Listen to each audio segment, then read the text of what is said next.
So, let's check this out. Introducing once again in the lower left position, the red Terran player from Dutch team AT Gaming, sponsored by CM Storm. It is uThermal. And on the bottom, on the top right-hand side, spawning for Team Fnatic, the guy that really needs your cheering right now. So give your hands together for Ignite. It's improving, Bel. It's improving. It's improving. I think we can get the crowd to behave like actual fans before the day is out. But I have to say, watching StarCraft is not like watching League of Legends. I mean, this is truly chess on the screen. So even I, when I watch a game of StarCraft, I am very tense. I am very serious. I have the serious face. I'm not shouting and screaming at all, because all these possibilities go off in my head and stuff. I'm sure it's the same for many of the people here seated at the hall in Epicon in Den Bosch. Personally, when a Dutch player plays, for example, in the WCS, well, of course, in the offline tournaments in the Netherlands, I do on occasion see them, and I'm always cheering for them as hard as I can. And when they lose a match or something like that, I'm almost emotional. Oh yeah, really. So really good stuff there. It looks like we are going to see a standard opening from uThermal this time around. He's gonna scout with a Reaper. Yeah, it's a Reaper opening. I don't mind it on this map. It's a very... getting the Reaper is very good if you're not going to be aggressive early on. So it kind of indicates more of a defensive play. Maybe a lot of expansions going down for uThermal, or a lot of upgrades, weaker production earlier on. So that's a good thing, getting a Reaper. You can scout. You can put on a little bit of pressure towards your opponent. So there we have it. I like this though. When we started the tournament in the DSCL Open, we kind of both said, well, usually he does this build, usually he does that build. And uThermal, this time around, 3 matches, he started differently 3 times around.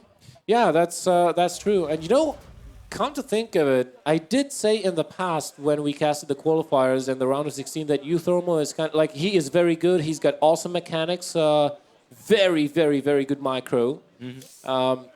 But he is a little bit too predictable, because he mostly does the same build because it works on the ladder. And I did mention that once he starts getting more into the metagame, into the mind games, and kind of like playing with his opponents, strategy-wise.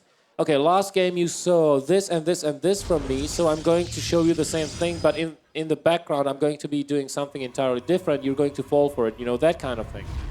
Once he starts doing more of this and starts showing us more builds, I think he will be very good and hard to stop. And I'm already looking forward to the next WCS that he'll be entering. Yeah, but it looks like he is going for a safe build with an engineering bay actually in his base. Both players are expanding. uThermal knows exactly what's going on, and Ignite also did a probe scout. Delayed at the command center a little bit with that, I think.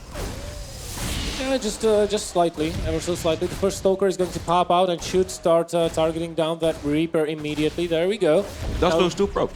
Yeah, two probe loss. That's not really a huge... Oh, but this is a huge deal, losing that Reaper. And this is going to bite uThermal in the ass a little bit later on down the road, because he will have to expend a scan approximately around the 6-minute mark to see what is the tech choice of Ignite. Whereas he could have used the Reaper for that. Reapers are very fast, and at 6 minutes, the Protoss players have like 2 Stalkers maybe at most. Mothership Core being very courageous right there. Being very annoying as well. I mean, that there's been units and probes around the command center from uThermal from the beginning. And now there's a Stalker, and the Stalker can be annoying by microing backwards and really giving a hard time of mining the base. You can't really send SCVs down right now. No, you can't, but... you might actually lose that depot. He could get the depot, I think. Yeah, he could. There is a time warp available for the Mothership Core, but I don't know if Ignite wants to be using that right now. I really don't think he wants to. A second Stalker comes in while he gets the Forge back home, so he's pretty much pressuring... Oh, he's using the time warp. Oh, but good on uThermal, dodging that move very well. Otherwise, he might have lost his entire Marine force, and this game could have been a very short one. The Marauder's gonna help this out. With the Marauder has the same range as the Stalkers, so you can't really kite around it as easily. And the Marauder, of course, does excellent damage against the Stalker, as any Protoss. And it's gonna ward that away. Yeah, no, I wonder if uThermal is going to be building the turrets in his mineral lines as he always does with this opening where he gets the Reaper, he gets the Barracks, he gets the Engineering Bay, very fast +1 attack, then +1 armor, and adds on a second Barracks with a Tech Lab and a Stim Pack research. This is exactly what he's doing right now. Moves on into the factory and goes into the starport. Oh, whoa, this is a huge blow to Fnatic's Ignite though, losing those 2 Stalkers. This was his only map control and defense. And he just now lost it. Yeah, it's always such a hard time when you lose the Stalkers that are forward positioned like that. Usually you just want to keep 1 Stalker in a position like that because it's just to see incoming units. He should have known that uThermal has a larger force right now. There are enough units to defend, but he's going to be very clueless to what's going on the map. Yeah, exactly. Is there enough energy for an overcharge? There is not. There's 10 seconds remaining. He does lose a few probes here, and damage is being dealt by uThermal once again. In the base of Ignite this time around again. And it looks like almost Gallifode Overcharge is gonna wall it off, then Overcharge and try and kill this army, but the damage has already been done, I feel like. Nice force field baiting here. Not only does it prevent the defending army from moving down, but it prevents the probes from moving up. That was very nicely done. The Marines go down, all of them except those 2, but the Marauders have a slightly higher health pool, so they do survive. But 14 probes went down. You know what some Protoss players say? When you lose 6 probes in a PvT in the early game, you might as well GG. And right now, Ignite lost 14. That's a huge deal.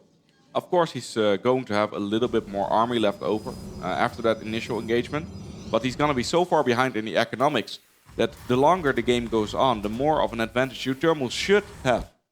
Yeah, and right now he's taking advantage of that. He's adding on 3 additional barracks. No third CC in sight. At least I don't think I have seen it anywhere out on the map. Double medevac production initiated, and he'll start dropping or maybe even maybe just pushing his opponent. Unlike Shaq, who kind of rushes +1 and +2 armor, charge and storm. Ignite is more of a Colossus Blink Stalker focused player, so he's going to be defending drops very well with Blink. Looks like this one Marine is being a peaceful explorer in the natural expansion of Ignite, and he is adding the Colossus range, and he's also adding the Twilight Council, so he wants to really go for a good late game composition. But the question is, will uThermal actually grant him that time, Bell?